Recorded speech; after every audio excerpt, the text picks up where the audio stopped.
Everything you're about to hear is for education and entertainment purposes only. Whilst we are licensed, we're not aware of your personal financial circumstances. Any advice is general advice. Equity Mates operates under Australian Financial Services Licence 540697.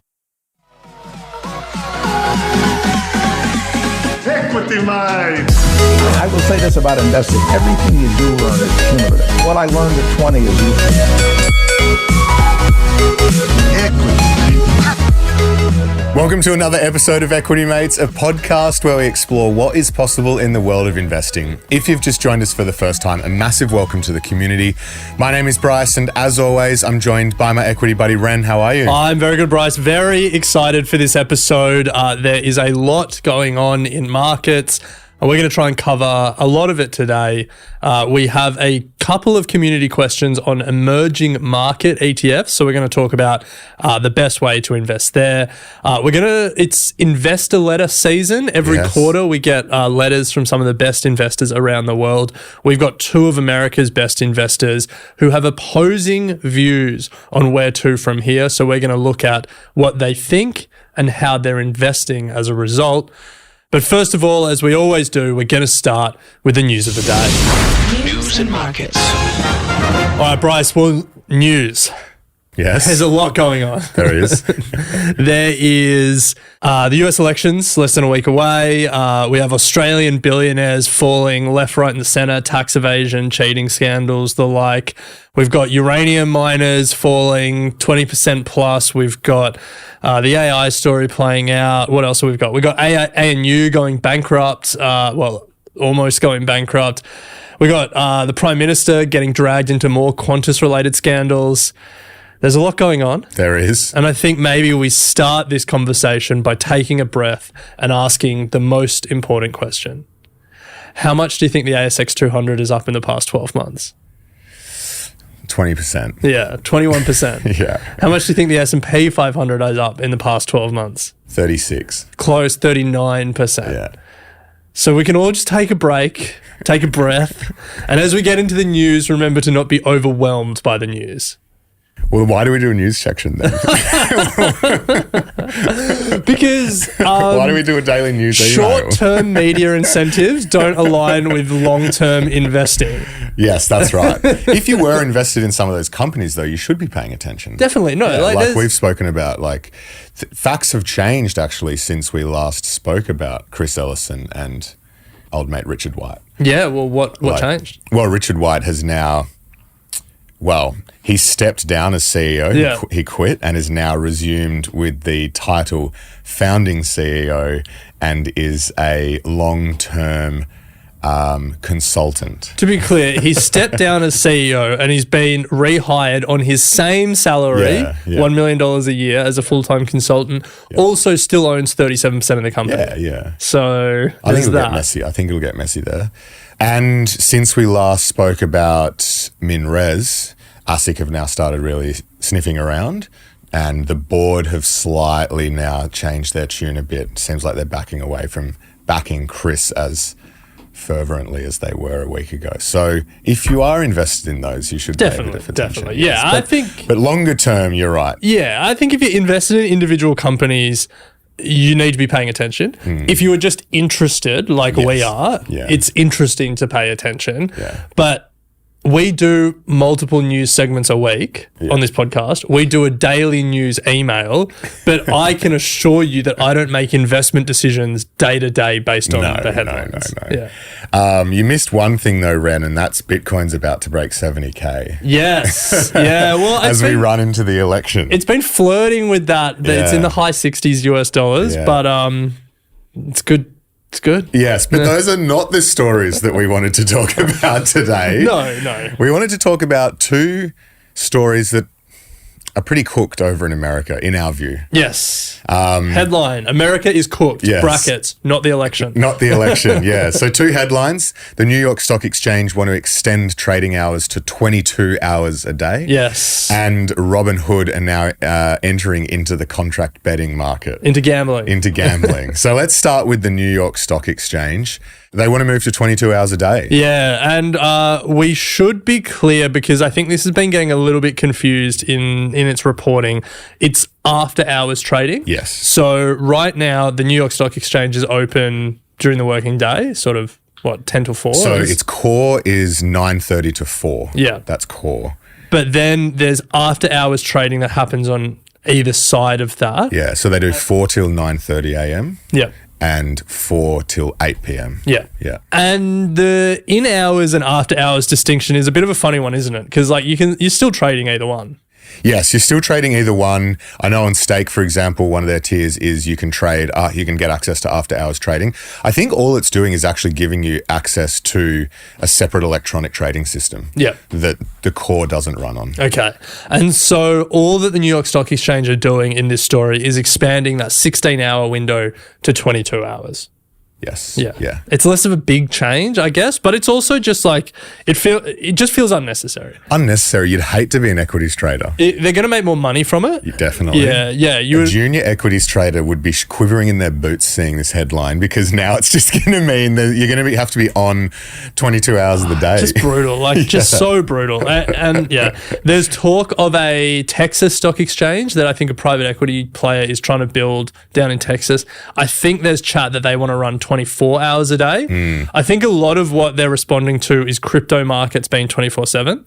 Yes, yeah. But it's just guys, we don't need this. Well, the New York Stock Exchange say that they're getting an incredible amount of demand from a lot of the people that are trading on the platform to go to 22 hours, 5 days a week. I feel like what you said is probably the driver. They're going to make more money from it. I would hate to see the day that they start extending this to the weekends as well. I know. I think there's a stock exchange somewhere. I can't remember where it is. Maybe in Europe somewhere, but it opens once a week or once a month or something like that. That would be nice. I like that. Price discovery, then everyone goes away and just works for a week. Yeah. Price discovery at one point, then everyone, Anyway, separate conversation. Let's talk about how another way in which American investing culture is going in the wrong direction, and that is one of their premier investment apps, probably the biggest investment app amongst young American investors, is now embracing betting. Yes. Robinhood came to prominence through COVID. Well, not came to prominence, but really took off during COVID, are now offering contract bets. Yes. And this is where they fix the odds effectively, unlike a betting app where odds move depending on, is it demand that drives odds? Yeah. Yeah, depending on demand, they set the contract. It starts with they set the odds, bookies set it, and then it moves with money going in. So they've started with the US election. A week out, they announced that they're offering contracts on both Kamala and Donald Trump. Each contract you can buy for 51 cents.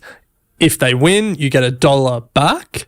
Now, for the keen bettors out there, they will quickly realize that those odds are actually worse than you'd get from a bookie. Well, I mean, the Trump odds these days are better, right? But you'd get better Kamala odds from a bookie, right? Yes. But I think it's pretty disappointing in my mind, and this is part of a broader sweep of prediction market legalization that we've seen in the US over the past month, 2 months. But you just don't want an investing app to also be the place where you punt on events. No, the messaging that it sends is just it's wrong. Yeah. Flat out wrong, and you're bringing two environments that should never be put next to each other together. Yeah, and you're conflating the behavior of punting with long-term investing. Yeah, exactly. Yeah. So America's cooked is the conclusion America here. is cooked. Thankfully, we're in Australia. Sorry to our growing US audience, especially on YouTube. Yes, if you are interested in headlines though and want to stay up to date with everything that's going on around the world, make sure you signed up to our daily newsletter. There's going to be a link in the show notes. We'll send you the key headlines so you can remain interested but not necessarily have to act on that on your investing journey. Yeah, you can stay abreast of the news so when there is something that you should act on, it affects your company, you'll be aware. That's it. But don't respond to every headline. You'll do yourself in, especially now that you can trade 22 hours a day. Let's ask the community. Hey, equity, mate. I just had a question. Hey, Bryce, I've got a question. Your Questions. answer. As always, we love hearing questions from the community, and we have 2 questions today that are about emerging markets. And just a reminder, if you want to leave us a voice note, there'll be a link in the show notes to do so. But Ren, what have we got? So the first question is from Amar. Hey mates, just wanted to get your perspective on emerging market ETFs. Right now, I'm just investing in two ETFs, VAS and IVV, and just kind of dumping my money into there every fortnight, basically. And I was just wondering, because I'm looking at diversification, but whether emerging markets make sense to add to a portfolio. I feel like the general consensus is that long-term, the growth just isn't there. Most of the countries are very unstable, very volatile. But on the other hand, I just feel like that, considering the size of the countries, of the economies, and stuff like that, that it's so hard to ignore as well. I just wanted to get your perspective on, do they have a place in a portfolio? Are they necessary? And what do you think of them? Thank you. Love the show. Good question. Next one, though, is from Steve. Is that right? Yes, that's Nice. right. Hi, Bryce. Hi, Ren. Love your work, guys. Just considering in diversifying into emerging markets and wondering what your thoughts were on putting VGE into your portfolio just as a satellite, just for some extra diversification. It's a bit dear at 0.48 basis points for their fees. And I'm just wondering, with nearly 6,000 holdings, is over-diversification a problem? What's your thoughts? Wow, 2 solid questions. Yeah. From, thank you to Amar and Steve. And as I said, if you want to leave us a question, there's a link in the show notes. A lot to unpack there. Yes. So let's work our way through it. Emerging markets. Yeah. And specifically emerging market indexes. ETFs, yeah. No, Or indexes. Yes, Yeah. yes. So let's start with the conventional wisdom, which was that emerging market indexes, where you market cap weight companies from the largest company to the smallest company, and you just buy that index. Emerging market indexes were not seen as a great place to be. Yeah. Now, why is that? The top of those indexes were generally slow-growing industrial companies, often with like pretty strong ties to government, sometimes quite reliant on government contracts or government largesse, depending on the country we're talking about. And the exciting elements of emerging markets, those faster growing consumer companies or technology companies, were much further down the index. Or most importantly, and this was the really important thing, most importantly, some of those technology companies were listed in other countries entirely. So, for example, Africa's Jumia, not listed on an African stock exchange. Yeah. Mercado Libre in South America, listed in the US, not listed in a South American stock exchange. C Limited, the Southeast Asian super app, not listed in Southeast Asia. All 3 of those companies are listed in the US. So if you were to invest in one of those regional indexes, trying to get exposure to those companies, you actually wouldn't have got them at all. Yeah. So that was the traditional view. Yes. That emerging market indexes were not filled with the companies that excited you about emerging markets, and they weren't a great place to be. Yeah. Then the flow from that then logically was, if you want to make an investment into emerging markets and small caps, active management is probably the way to go. Taking the index for all those reasons is not right. However, times are changing, Ren. Times are slowly changing. Those tech companies that were traditionally found themselves in the bottom of these indexes, they're now finding themselves at the top. Yeah. The first example we have here is the Hang Seng, which is not really an emerging market index. It's the Hong Kong index. But exposed to emerging economies. To be honest, if you look at the CSI 300, which is like the mainland China 300 biggest companies. Massive. It's just a story of pretty boring and uninspiring companies at the top of it. Right. Which proves the point around emerging market indexes. Yeah. The Hang Seng is now where a lot of China's technology companies sit. Meituan is the biggest, Alibaba, Tencent. Side note, not the point of this segment, but it's crazy that Meituan, which is like the food delivery app, is now bigger than Tencent, which owns the super app which Meituan was built on. Like it was built on WeChat. I've completely lost track of Tencent, where it's at. It's up 41% year to last 12 months. Yeah, it's still a pretty incredible company, but anyway, not the point. Side note. If we look at India, so Reliance is the second largest company. Infosys is the fourth largest. Reliance is a funny one because it was an example of a slow-growing industrial company, but now it's like super exposed to all the technology story that's unfolding in India with Reliance Jio. And if some of these companies are not super familiar, don't worry about it because we'll get to a point eventually. But I think Steve asked about VGE, the Vanguard Emerging Markets ETF. Yep. And if you look at VGE, some of the top holdings, tell me if these names excite you.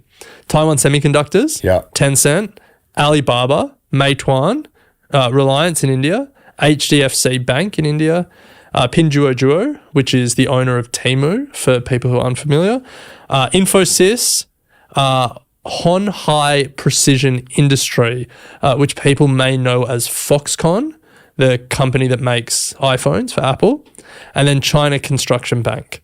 So that's the top 10 in VGE. And there's some pretty exciting companies there. Technology companies, semiconductor makers, electronics makers. Like Didn't know that Pinduoduo owned Temu. Yeah. I hate Temu. You hate it? I hate going on the app. To be honest, I have a theory about Temu, which is like it's super problematic, but people are slowly going to keep using it because it's just so cheap. Well, yeah. But gosh, it's annoying going on there. Anyway, that's another side note. So you look at VGE and you say, okay, well, maybe some of that traditional view of emerging market ETFs no longer applies. Maybe there are more interesting and exciting companies sitting in the top of these indexes. There might be, but I think the second part to Amar's question is the more interesting / worthy of discussion, which is the risks that come with it and the performance. Yes. There are a number of risks and there's the currency risk. So like a lot of these emerging markets, generally their currencies underperform the US or just more developed market currencies. And unfortunately, the investments are priced in local currencies. There's geopolitical risk always, governance risk and sovereign risk, especially with China. If you think about a couple of years ago where China just took a massive whack at the tech industry because they didn't think it was in line with sort of China's social values. There's concentration risk these days. Emerging market indexes are dominated by China and India. But I think the biggest risk of all, and the risk that Amar was alluding to, is underperformance. Yes. So Steve spoke about VGA, the Vanguard Emerging Markets. Over the past 10 years, it's done 5.85% per annum. Now, if you compare that to IVV, which is the S&P 500, that's 13.34% per annum, so more than double. IOZ here in Australia is 8.76% per annum over the last 10 years.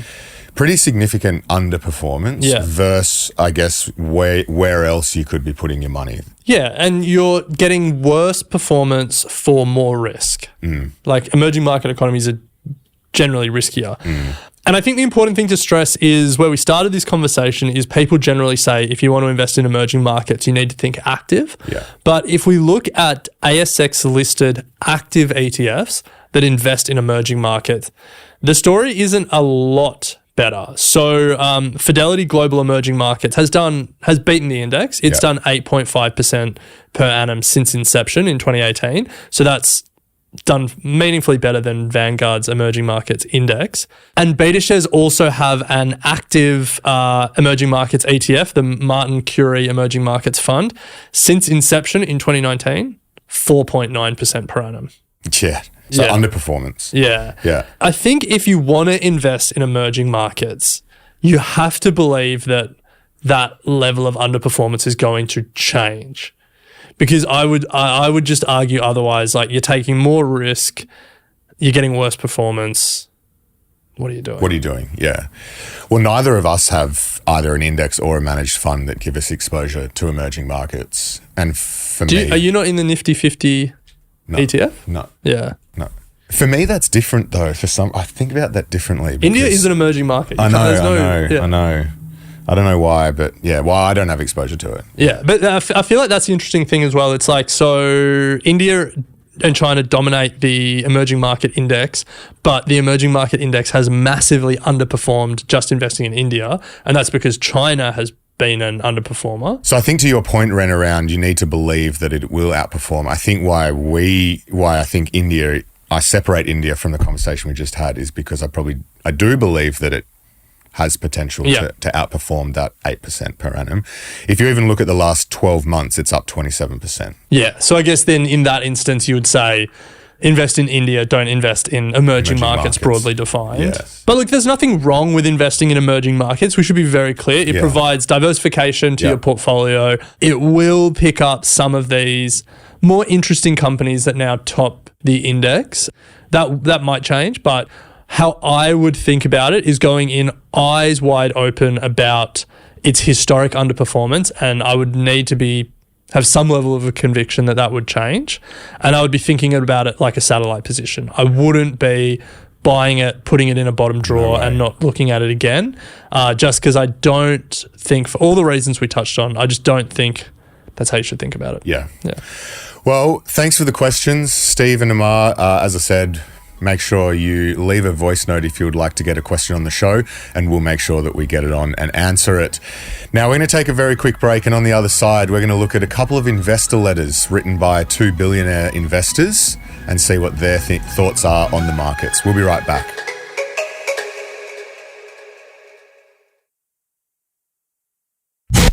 A cheat sheet is a quick reference guide or concise summary of important information.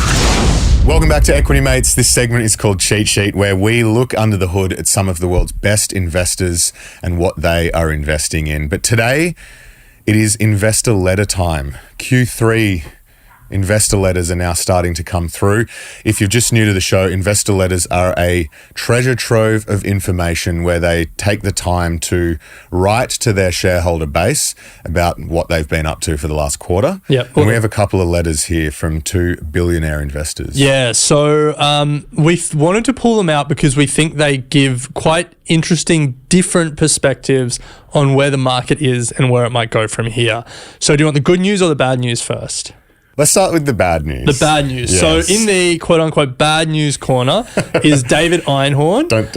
People may remember him as a quite famous short of Tesla for a long time, quite famously wrong short. Yeah. But David Einhorn is a billionaire. He runs Greenlight Capital. And here is what he said. Excuse the jargon here. We'll read the quote that we've pulled out, and then maybe, Bryce, you translate it. So here's the quote. We will avoid calling this market a bubble and simply observe that the dividend yield is low and the PE ratio is elevated despite corporate earnings being cyclically high, if not top of cycle. This time, it is not just a handful of high-profile technology companies with nosebleed valuations. In fact, it is easy to find mature industrial businesses with cyclical exposure and growth prospects that aren't materially better than the current nominal GDP growth rate that currently trade for 30 to 50 times earnings. So, Bryce, what's he saying there? Long story short, he's saying he thinks the market is very overvalued, Yes. and that that valuation doesn't just sit at the top where you would traditionally see it with all the big tech companies. He sees it market-wide. Yes. So that's in one corner of the debate, we have billionaire David Einhorn and Greenlight Capital Punching saying away. the market is overvalued. Hot. I think he says in there it's the most expensive stock market that they've seen in a long time. Now, on the other side of this debate, we have Daniel Loeb, who really shot to prominence around the GFC, made a lot of money around there. He is also a billionaire. He runs Third Point Capital, also quite famous for some scathing activist investor letters in his time. But that's not what he wrote about today. Here is his quote from his latest investor letter. Thankfully to Daniel and the team at Third Point, less jargon. Less jargon, yeah. Full credit. Yeah. I respect, sorry to interrupt you, just about to fly into it. I like when I have a view that the less jargon in there, the better the investor. Yeah. Far away. Okay. Sorry. Quote, in the economy, we see no evidence of recession, slowing inflation, and a real interest rate that still needs to come down. We believe healthy consumer spending and active levels of individual investing should provide a liquidity backdrop to sustain market levels. I mean, that doesn't really need much unpacking. It was very clear. They're a lot more bullish. Well, I think the key thing is that sustained market levels. Yeah. They don't think there's going to be a sell-off based on valuation or anything like that. Yeah.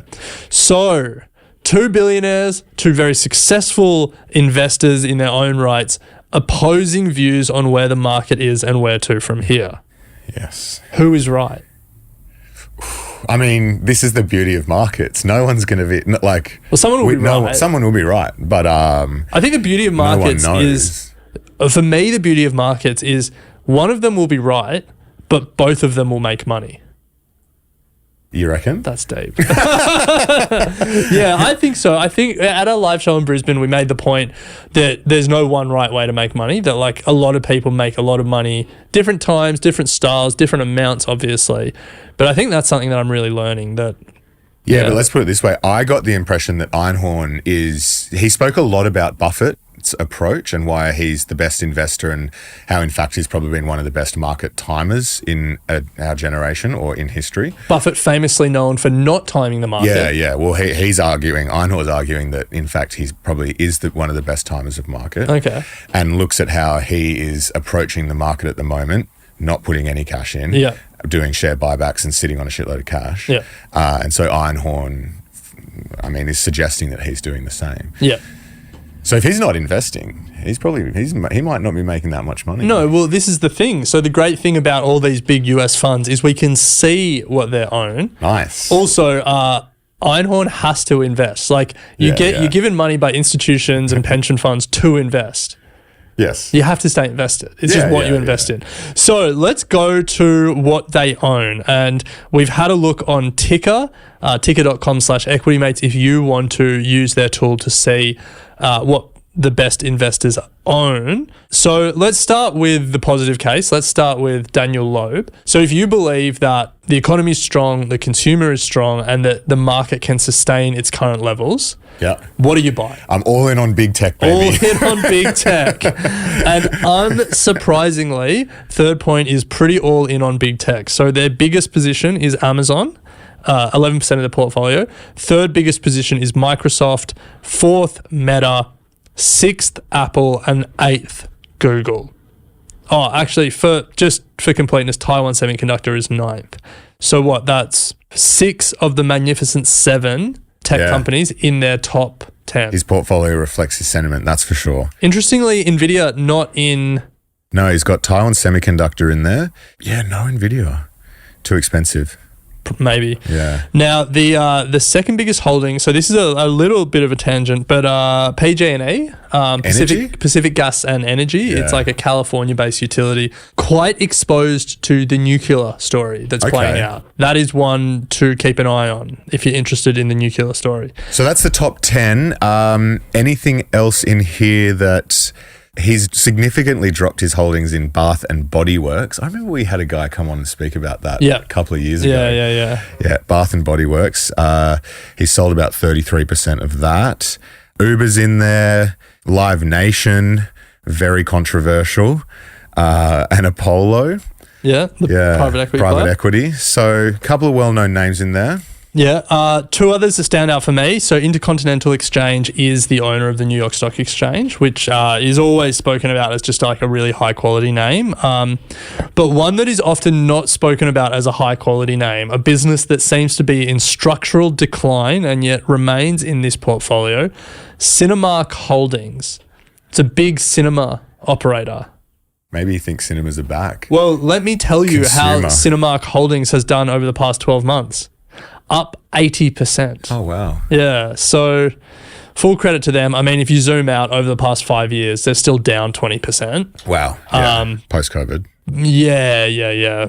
And just like cinemas are in structural decline. But I thought that was an interesting one. If we put a line through Daniel Loeb and tie it all up, in his investor letter, you can sort of see his outlook. And then you look at his portfolio and you see the reflection of that outlook in a lot of the growthier names that he owns. Yeah.